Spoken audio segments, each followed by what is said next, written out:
श्री स्वामी समर्थ. स्वामी समर्थाचे 11 गुरुवार कसे करावे? स्वामींचे 11 गुरुवार सर्वजण करू शकता. मुलगा मुलगी स्त्री पुरुष सर्वजण, ज्यांना लिहिता वाचता येते सर्वजण करू शकता. आता गुरुवार कसे करायचे? 11 गुरुवार कोणत्याही महिन्यात सुरू करू शकता. तुम्हाला संकल्पयुक्त गुरुवार करायचे आहे. संकल्प तुम्ही पहिल्याच गुरुवारी करा. दर गुरुवारी संकल्प करायची गरज नाही. तुमच्या जवळपास आसपास स्वामींचे केंद्र किंवा दत्त महाराजांचे मंदिर असेल तर तुम्हाला तिथे पहिल्या गुरुवारी खडीसाखर नारळ घेऊन जायचे आहे. हे आपण घेऊन जायचं आहे आणि तिथे महाराजांना प्रार्थना करायची आहे. मी जे 11 गुरुवार परत करणार आहे ते तुम्ही निर्विघ्न पार पडू द्या. महाराजांना मुजरा करायचा आहे. पहिल्या गुरुवारी नारळ आणि खडीसाखर अर्पण करायचे आहे. दर गुरुवारी नाही केले तरी चालेल. तुम्ही जर सकाळी नाही गेले तरी चालेल. दुपारी संध्याकाळी जेव्हा वेळ मिळेल तेव्हा मंदिरात मठात जाऊ शकता. पहिल्याच गुरुवारी महाराजांना प्रार्थना करायची आहे की मी 11 गुरुवार करत आहे. तुम्ही माझ्याकडून करून घ्या. तुम्हाला जे काही मागायचे असेल ते महाराजांना सांगायचे आहे आणि घरात परत या. तुमच्याजवळ कुठलेही मंदिर नसेल तर तुम्ही घरातच महाराजांच्या फोटोसमोर बसून प्रार्थना करू शकता. तुमच्याकडे श्री स्वामी महाराजांचे फोटो पाहिजे. स्वामी चरित्राचं सारामृत यांचे पुस्तक पाहिजे. स्वामी चरित्र सारामृत यांचे पुस्तक नसेल तर चालेल, पण फोटो तुमच्या घरी हवा. छोटा किंवा मोठा जो असेल तो तुमच्याकडे. स्वामी चरित्र सारामृत यांचे पुस्तक नसेल तर तुम्हाला श्री गुरुपीठ ॲप डाउनलोड करा. त्याच्यात 21 अध्याय आहेत. तिथून वाचन करू शकता. तुम्ही गुरुवार उपवास नाही केला तरी चालेल. फक्त आणि फक्त सेवा करा. 11 गुरुवार केल्यानंतर असा एक व्यक्ती नसेल की ज्यांना स्वामींचा अनुभव आला नसेल. तुम्ही आता 11 गुरुवार करा. 11 गुरुवार होण्यास आता तुमचे काम जे असेल ते मार्गाला लागेल. एवढी ताकद आपल्या महाराजांमध्ये आहे आणि ती ताकद आपल्या सेवेमध्ये पण पाहिजे. आणि हो, ज्याला उपवास करायचा आहे ते करू शकता आणि नाही केला तरी हरकत नाही. आता सेवा काय करायची? 121 अध्याय गुरुवारच्या दिवशी तुम्हाला वाचायचे आहे. 1 ते 21 पूर्ण एका बैठकीत ते वाचायचे आहे. अचानक काही इमर्जन्सी आली, अर्धे राहिले तर ते तुम्ही गुरुवारी संध्याकाळी करू शकता. पण शक्य होत असेल तर एका बैठकीत पूर्ण अध्याय पूर्ण करा. आणि हे अध्याय फक्त 21 तुम्हाला गुरुवारच्या दिवशीच वाचायचे आहे. बरेच लोक नित्य सेवा करतात. नित्य सेवेतील 3 अध्याय वेगळे आहेत आणि 11 गुरुवार हे 21 अध्याय आहे. 11 वेळा तारक मंत्राचे पाठन करायचे आहे.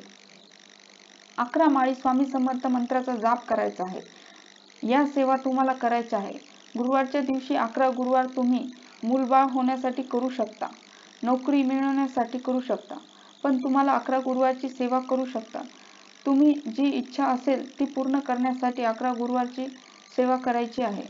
तुम्ही 11 गुरुवारपर्यंत 21 अध्याय स्वामी चरित्राचे वाचन करतात तर तुमचे 11 पारायण होतात. स्वामी चरित्र सारामृत त्याची एवढी ताकद आहे की ती आपण शब्दात वर्णन करू शकत नाही. तुमच्याकडे जर स्वामी चरित्राचे सार अमृतचे ताजे पुस्तक नसेल आणि तुम्हाला घ्यायचे आहे तर ते तुम्हाला श्री गुरुपीठ वेबसाईट तुम्हाला मिळून जाईल. आणि ज्यांना जवळपास केंद्र किंवा मठ त्या असेल त्यानंतर ते तिथेच मिळून जाईल. आता मांडणी कशी करायची? मांडणी जास्त काही नाहीये. एक महाराजांचा फोटो पाहिजे.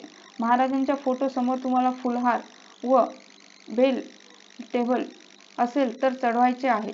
महाराजांच्या फोटोजवळ शंख घंटी ठेवायची आहे. स्टीलच्या वाटीत तुम्हाला साखर ठेवायची आहे. तुम्हाला पाण्याचा लोटा भरून ठेवायचा आहे. आता ज्यांना उपवास करायचा आहे त्यांनी कसा करायचा तुम्ही सकाळीच बघू शकता किंवा साबुदाण्याची खिचडी खाऊ शकता किंवा फळ खाऊ शकता. तुमच्या इच्छेनुसार संध्याकाळी स्वामींना नैवेद्य दाखवून तुम्ही उपवास सोडू शकता. मध्ये मध्ये तुम्ही जे बनवले असेल ते दाखवू शकता. आता नियम काय आहे? संकल्पयुक्त 11 गुरुवार जे तुम्ही करत आहात तर ते तुम्हाला 3 महिने नॉनव्हेज खायचे नाही. 3 महिने ब्रह्मचर्य पालन करायची गरज नाही, पण तुम्हाला गुरुवारी ब्रह्मचर्य पालन करावे लागेल. तुम्ही जर शहरात असाल तर तुम्हाला गावाकडे सासरी जायचे असेल तर तुम्ही गुरुवार करू शकता. तुम्ही जर माहेरी जात असाल तर तुम्हाला गुरुवार उपवास करू शकता. ते तुम्ही सेवा करू शकता, पण माहेरची गुरुवार काउंट करायचे नाही. जर शक्य होत असेल तर 3 महिने कुठेही बाहेर गावी जाऊ नका. तुम्ही सासरला चालले व गुरुवार काउंट होतील पण तुम्ही जर माहेरी आहेत तर ते गुरुवार काउंट होणार नाहीत. मासिक धर्माला असेल तर तुम्हाला सेवा करायची नाही आहे. अजून काही प्रश्न असतील तर तुम्ही कमेंट बॉक्समध्ये नक्की विचारू शकता. आता उद्यापन कसे करायचे? 11 मुलांना जेवू घालू शकता, नाहीतर एक जोडपे पण जेवू घालू शकता. 9 मुलांना जेवू घातलं तरी चालेल, 7 मुलांना जेवू घातलं तरी चालेल, 5 मुलांना घातलं तरी चालेल. मुलांना आले तर कोण गोरगरीब जवळपास असतील, तुम्ही त्यांना जेवू घालू शकता. त्यांना काहीतरी दान करू शकता. जे तुम्हाला जमत असेल ते तुम्ही करू शकता. केंद्रात, मठात सुद्धा तुम्ही दान करू शकता. मूल जेवू घातले तर फारच उत्तम. नाही जमलं, यशाशक्ती केंद्रदान करा. तुम्हाला जे जमेल ते तुम्ही करू शकता. 11 गुरुवार 9 गुरुवार.